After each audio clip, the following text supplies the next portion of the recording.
যে অলসতা করে কেউ যদি নামাজ না পড়ে মারা যায় তাহলে ওর জানাজা হবে না, আর কবর মুসলমানের কবরস্থানে হবে না, ওকে রেখে দিতে হবে শ্মশান ঘাটে, হিন্দুদের লাশ যেখানে ফেলে দেওয়া হবে। এখন আরবি বিদ্বানেরা এইভাবে বলছেন, তার নাম সলাত, তার নাম নামাজ। পৃথিবীর ব্যতিক্রম এবাদত হলো সলাত। মূল কথা বলি, হ্যাঁ এ কথাই ঠিক যে সলাত এমন একটা ইবাদত যার উপরে নির্ভর করে অন্যান্য ইবাদত।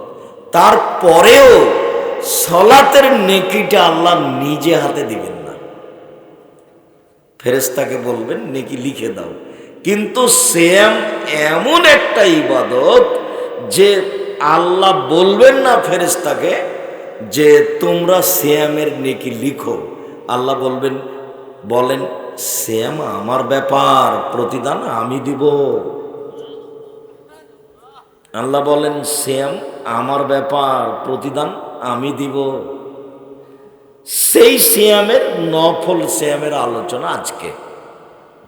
পুরুষ নারী আপনারা যেখানে যারা আছেন, অল্প সংখ্যকই মানুষ, তার উপরে দয়া করে ভদ্রতা বজায় রেখে কোনো প্রয়োজন আমাকে না দেখিয়ে কিছুক্ষণ সময় কথা শোনেন, আপনার কিছু না কিছু উপকার করবই করবো ইনশাআল্লাহ। অনেকদিন পরে এসেছি এ কথাই ঠিক, ভালোবাসাতে কোনো ঘাটতি নাই এ কথাও ঠিক, ব্যস্ততার কারণে আপনার সাথ দিতে পারি না এটাই ঠিক। সম্মানিত দিনী ভাই বোন, ইবাদতের জগতে ভিন্ন ধরনের ব্যতিক্রম ইবাদত সিয়াম, যার ফলাফল আল্লাহ নিজে হাতে দেন। আমরা জানি যে আল্লাহ নবী বলেছেন, এক ফোঁটা চোখের পানি আল্লাহর ভয়ে আল্লাহর কাছে যত প্রিয়, ইবাদতের জগতে কোনো ইবাদত আল্লাহর কাছে তত প্রিয় নয়। তাতে তিনি বলেন যে গাভীর বান ওলান থেকে চাপ দিয়ে দুধ বের করে ভিতরে ঢোকানো যায় না, যেমন আল্লাহর ভয়ে কাঁদে যে সে জাহান্নামে যাবে না, তেমন। গাভীর বাট ওলানে চাপ দিয়ে দুধ বের করে ভিতরে ঢোকানো যায় না, যেমন এটা যেমন অসম্ভব, আল্লাহর ভয়ে কাঁদে যে এই কাজটা আল্লাহর কাছে এত প্রিয় যে পৃথিবীর কোনো কাজ তত প্রিয় নয়, অতএব তার জাহান্নামে যাওয়া তেমনি অসম্ভব। এরপরেও নেকিটা আল্লাহ নিজে হাতে দিবেন না, ফেরেশতাকে বলবেন লিখে দাও। ইবাদতের জগতে সবচেয়ে পছন্দনীয় ইবাদত আল্লাহর কাছে চাওয়া। আল্লাহ আমাকে একটা সুসন্তান দাও, এই কথাটা। আল্লাহ আমাকে ঢাকাতে একটা জমির ব্যবস্থা করে দাও, এই কথাটা। আল্লাহ তুমি আমার ছেলে মেয়েকে ভালো শিক্ষিত করে দাও, এই কথাটা। আল্লাহ তুমি আমাকে একটু নিরাপদে রাখো, আমি যেন 5 ওয়াক্ত সালাত আদায় করতে পারি, এই কথাটা। যাবতীয় প্রয়োজনীয় কথা যখন আপনি আল্লাহকে বলবেন, এই কাজটা আল্লাহর কাছে যত পছন্দ, কোনো ইবাদত আল্লাহর কাছে তত পছন্দ নয়।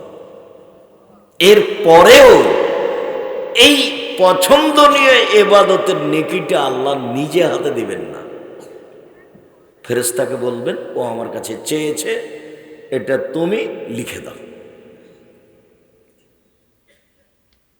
চাওয়া কাজটা কিন্তু আল্লাহর কাছে খুব বেশি প্রিয়। মানুষের স্বভাব আর আল্লাহর গতিবিধি দুইটা মুখামুখি, বিপরীত।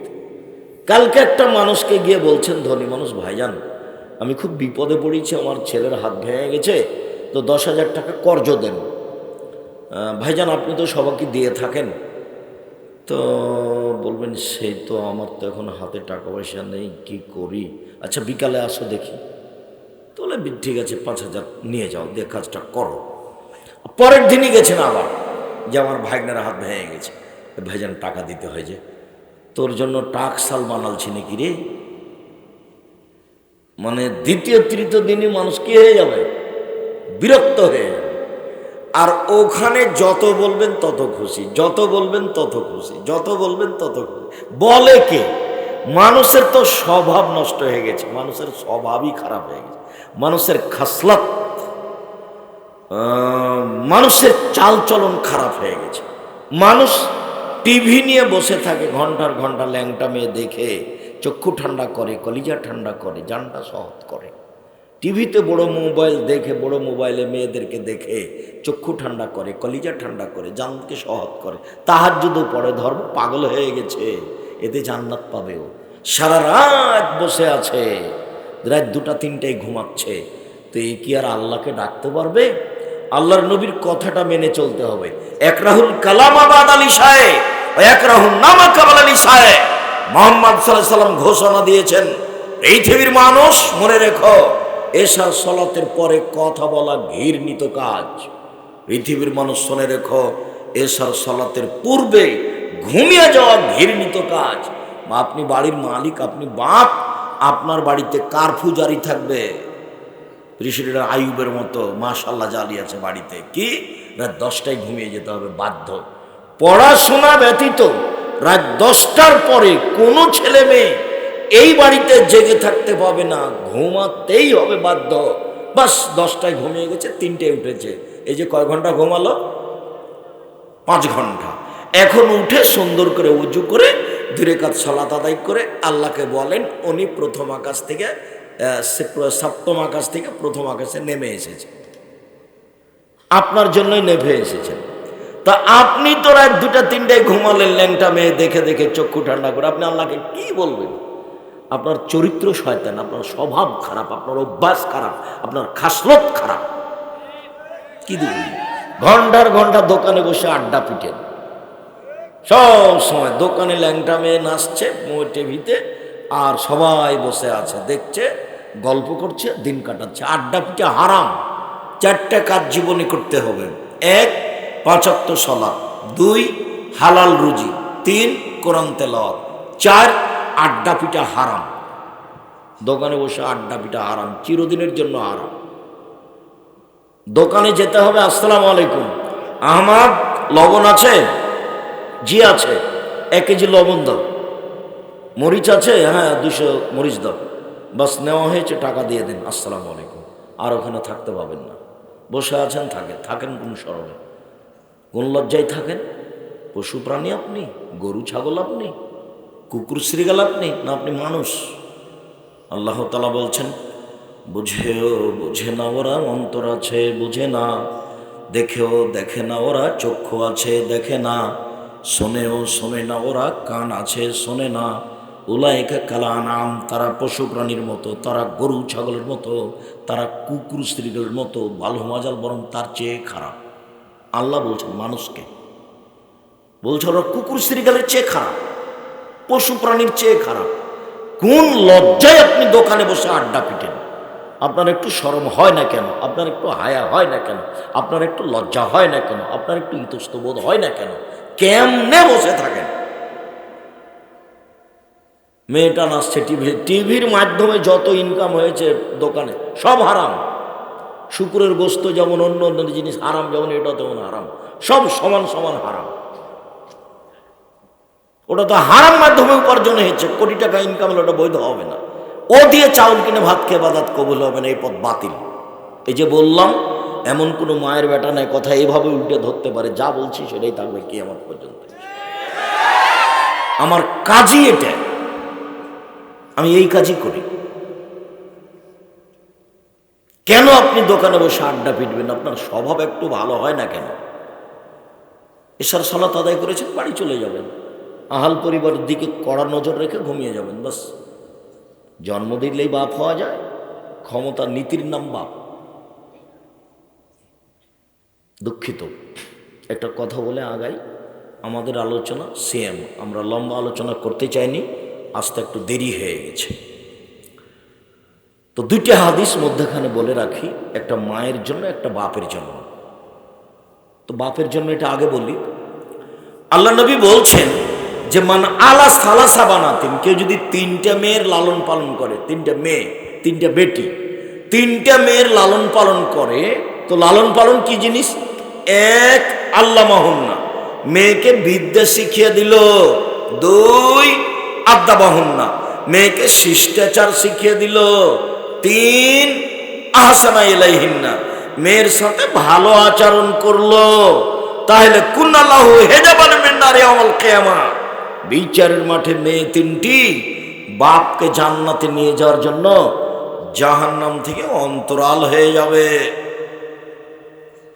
ওইদিকে জাহান্নাম, এইদিকে মেয়ের পিতে, মধ্যে মেয়েরা। আল্লাহকে বলবে আমার আব্বাকে আগে জান্নাতে দেন, তারপরে কোনো কথা। আমাদের বিষয় বুঝতে চাচ্ছি না, আমার আব্বাকে আগে জান্নাতে দিতে হবে, তারপরে কোনো কথা।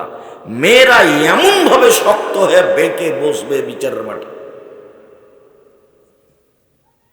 তো আবার বলি, মেয়ে যে আপনার পক্ষে শক্ত হয়ে বসবে জান্নাতে নিয়ে যাওয়ার জন্য, তো কি কাজ? কথা হবে না। আপনারা কেউ কোনো প্রয়োজন দয়া করে আমাকে দেখাবেন না, আপনাকে আমি অনেক ভালোবাসি, আপনার জন্য এসেছি আমি, আপনার কিছু না কিছু উপকার করবই করবো ইনশাআল্লাহ। জীবনে কোনোদিন কেসা কাহিনী বলিনি, আজকে বলতে হবে এমনটা হিসাব করিনি।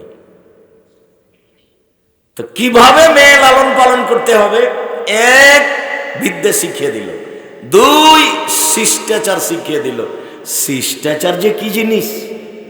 শিষ্টাচার তো এখন মনে করছে মানুষে ঘোড়ার ডিম। কেন? ঘোড়ার ডিমও দেখা যায় না, শিষ্টাচারও দেখা যায় না। শিষ্টাচার কি জিনিস? শিষ্টাচার কাকে বলে? আল্লাহর নবীজি বলছেন, এক, বিদ্যা শিখিয়ে দিল। দুই, মেয়েকে শিষ্টাচার শিখিয়ে দিল। তিন, মেয়ের সাথে ভালো আচরণ করলো। চার, তাহলে মেয়েরা বিচারের মাঠে বাপকে জান্নাতে নিয়ে যাওয়ার জন্য বেঁকে বসবে। মনে থাকবে না মনে হয়? এক, বিদ্যা।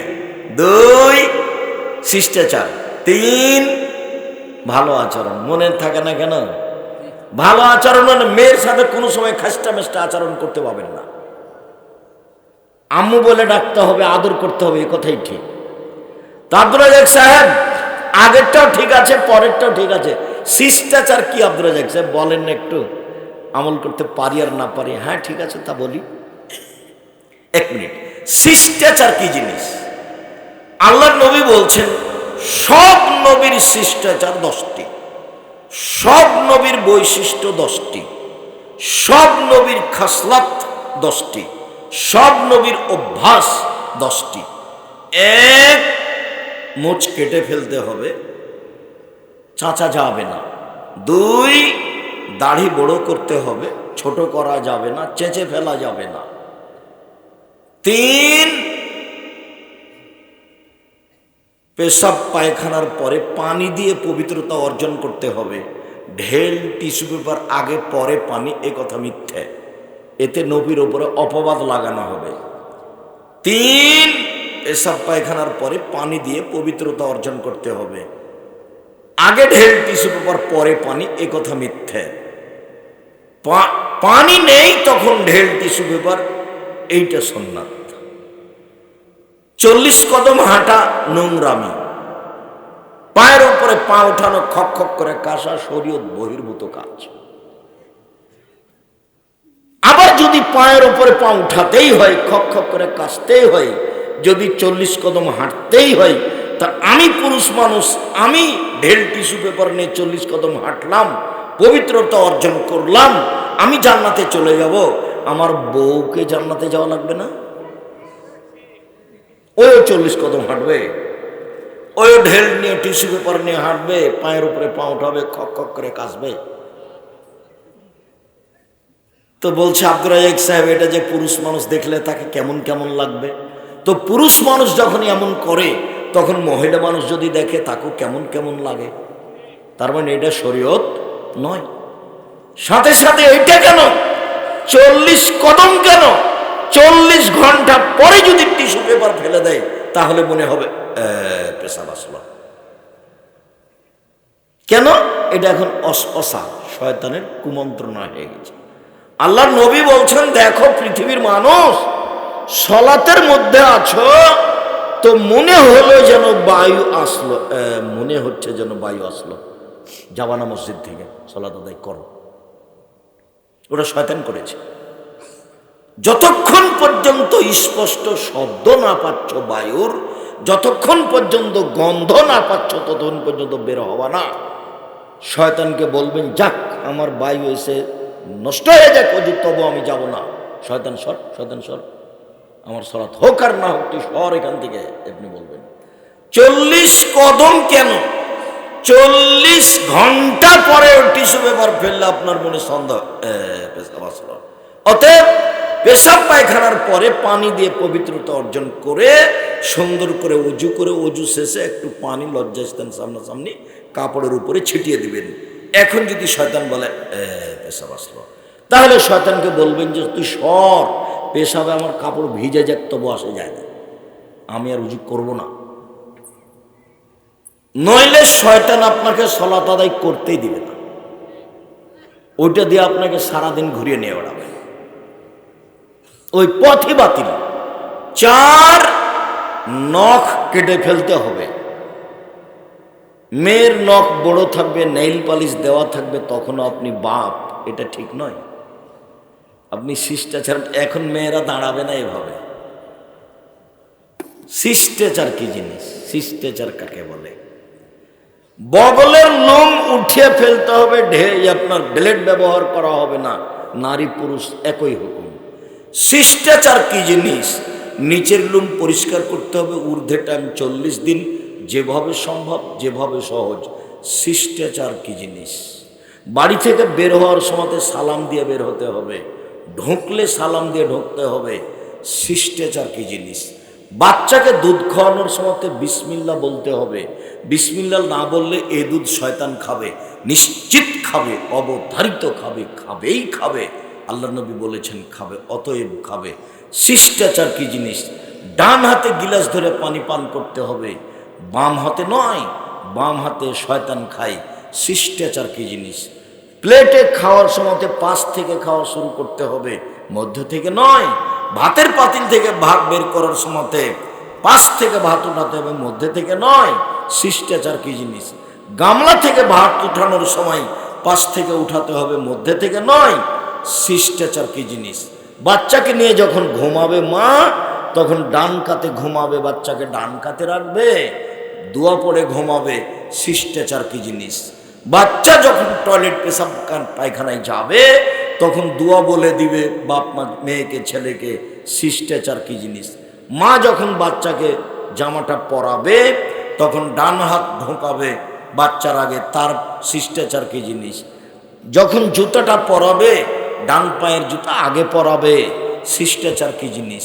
ছেলে মেয়েকে বলে দিবে রাস্তার এক পাশ দিয়ে হাঁটবা। শিষ্টাচার কি জিনিস? শিষ্টাচার কাকে বলে? আপনি একটা প্লেট কিনেছেন সিরাজগঞ্জ শহরে, তাতে আছে চিংড়ি মাছ। শিষ্টাচার কি জিনিস? আপনি একটা কিনেছেন তরকারির বাটি, সেটা হলো কাতল মাছ। শিষ্টাচার কি জিনিস? আপনি একটা আয়না কিনেছেন, সেটা হলো রুই মাছ।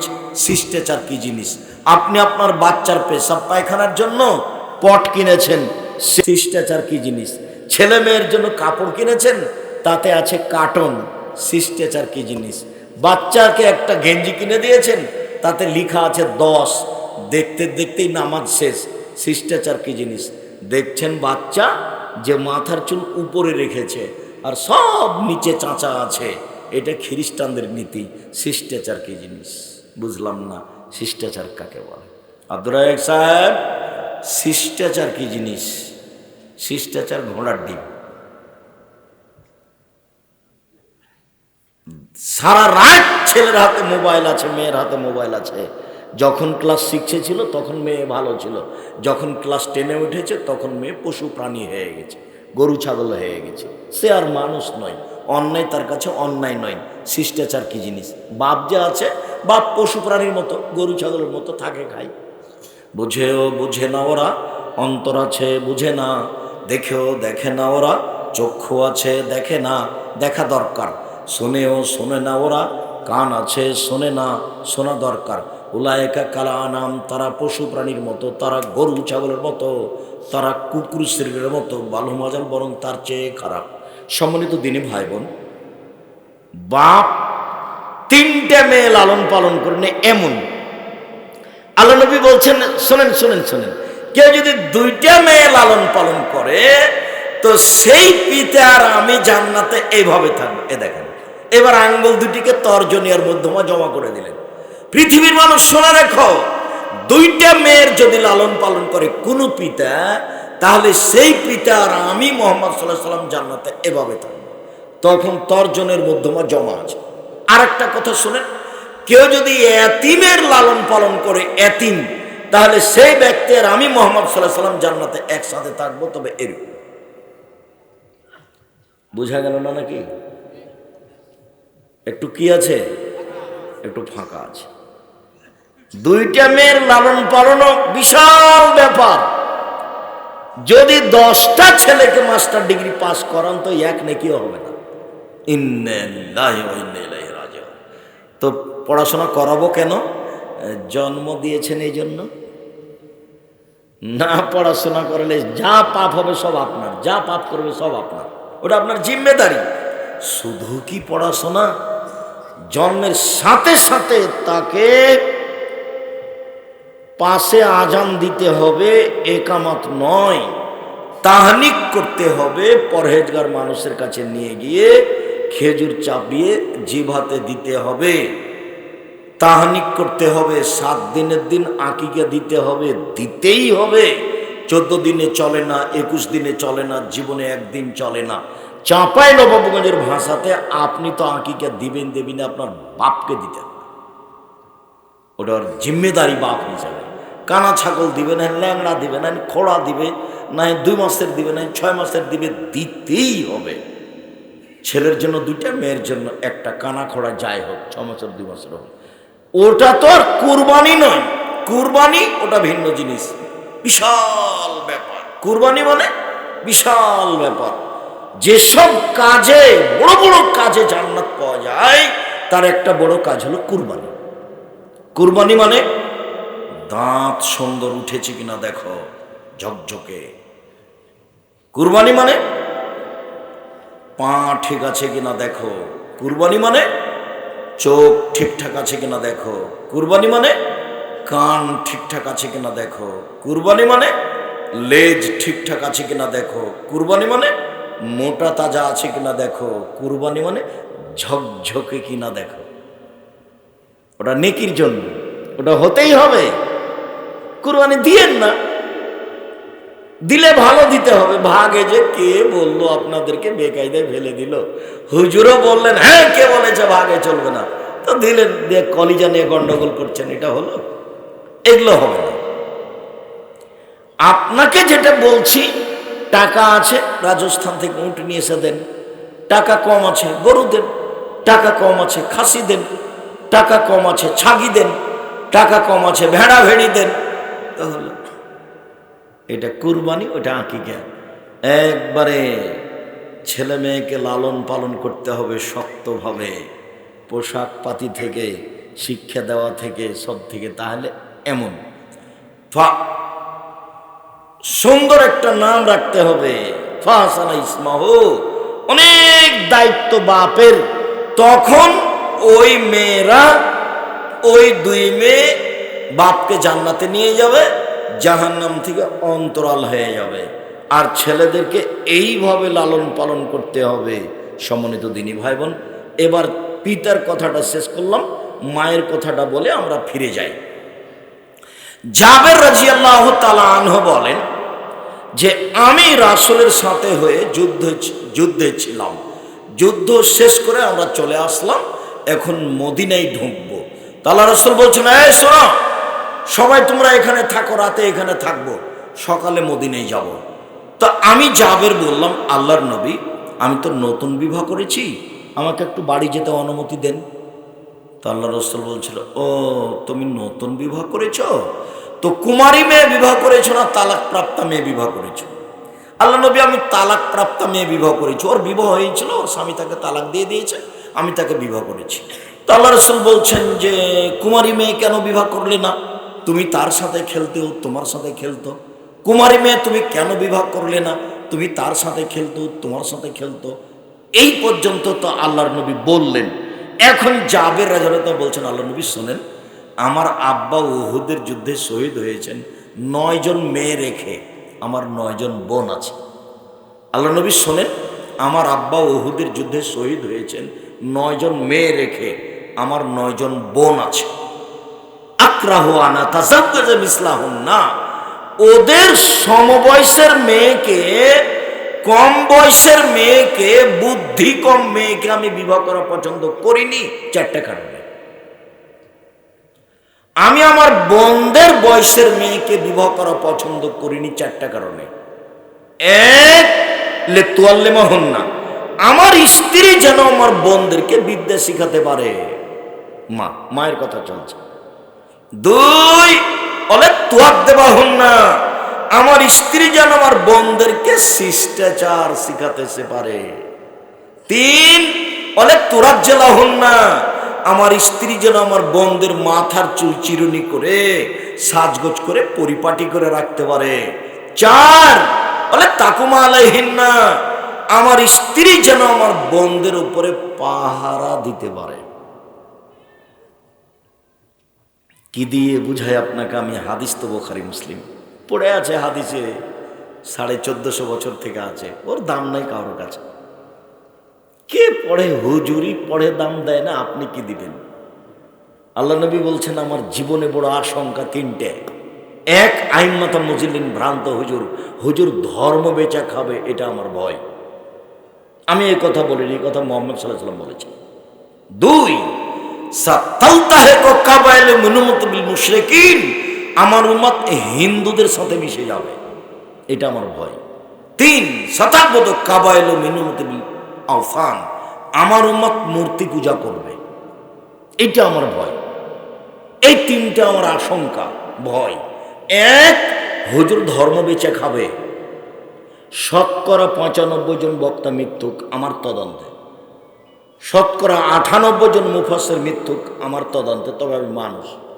এখন যদি উমর রাদিয়াল্লাহু তাআলা আনহু এই দেশে থাকতেন বেঁচে, 95% জন বক্তারা আজীবন জেল হতো, তারা কেউ বের হতে পারত না। যখন জনগণের সামনে দাঁড়ায়, হাজার হাজার লাখ মানুষের সামনে, তখন ও কি বলে সেটাও নিজেও জানে না। আল্লাহর নবী আশঙ্কা করে গেলেন এই 3টে। আরো একটু কথা এখানে বলে রাখে, আবার এখানে ফিরে আসছি।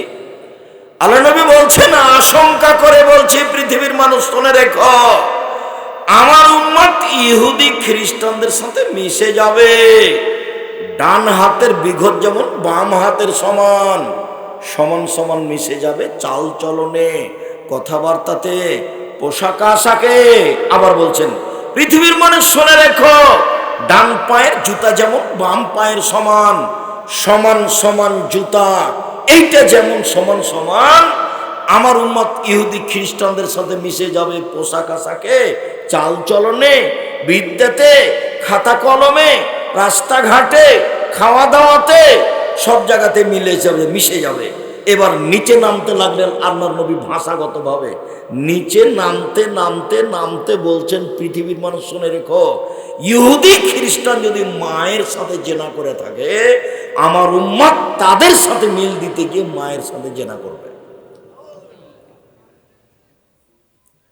তুমি বলো, সিরাজগঞ্জ বাজারে গেলে আশেপাশে তোমার আছে জানা, যে লোকটা হজ করে, প্রতি বছর রমজান মাসে উমরা করে, তার সাথে তার মেয়েও আছে, মাস্টার ডিগ্রি পাস করেছে, ও পায়জামাটা পরে আছে, স্কিন পায়জামা পরে আছে, মেয়ে, বাপ মাথায় টুপি দিয়ে আছে।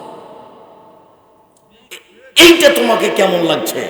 তুমি যদি একেও মানুষ বলো তো পশুকে, এও যদি মানুষ হয় তাহলে পশুকে, গরু ছাগল কুকুর শ্রীগেলকে। আল্লাহ নবী যে বললেন যে 3 শ্রেণীর মানুষ জাহান্নামে যাবে, তার এক শ্রেণী হচ্ছে ওইসব মহিলার যারা পুরুষের পোশাক পরে, পুরুষের শার্ট প্যান্ট পরে, ওরা জাহান্নামে যাবে। সুন্দর করে ভুরু তুলে চিকন করে রেখেছে, আর বাপ মাথায় টুপি দিয়ে আছে। অবাক হতে হয়। কথাই বলছেন যে আমার উম্মত মিশে যাবে তাদের সাথে। আমি লন্ডন সাউথ হলে উপর থেকে নিচে নামছি, তো জুমার খুতবার পরে তো একটা লোক দৌড়িয়ে এসে বলছে, ভাইজান ভাইজান আমার ছেলের জন্য একটু দোয়া করে দেন, আমার ছেলের জন্য একটু দোয়া করে দেন। তো ছেলের মাথায় হাত দিতেই মানে উপরে চুল আছে, সব বাকি চাঁচা আছে। তো এরই মধ্যে আমি ঘুরছিলাম, দেখছি যে ওই ছবিও দেওয়া আছে, চুল ছাটার ওই নাপিতের ঘর ওইখানে, ঘটনায় এক জায়গায় হয়ে গেছে। তো আমি তো দোয়া করব, তো ঘটনা কি? এইভাবে যে চুল ছাটা নাপিত নিষেধ করেছেন, তা আপনার ছেলে যে সেটা দেখছি। শোনেন, লন্ডন টাকা ইনকাম করতে এসেছে, ধর্ম বিক্রি করতে আসেনি। আদর্শ বেচে খেতে রাজি নয়। টাকা ইনকামের জন্য লন্ডনে এসেছি, আদর্শ বিক্রি করতে আসেনি। আমি মুসলিম, চিরনবীর মরণকে করি না ভয়, মরলে শহীদ বাঁচলে গাজী আমার উভয়ই সমান।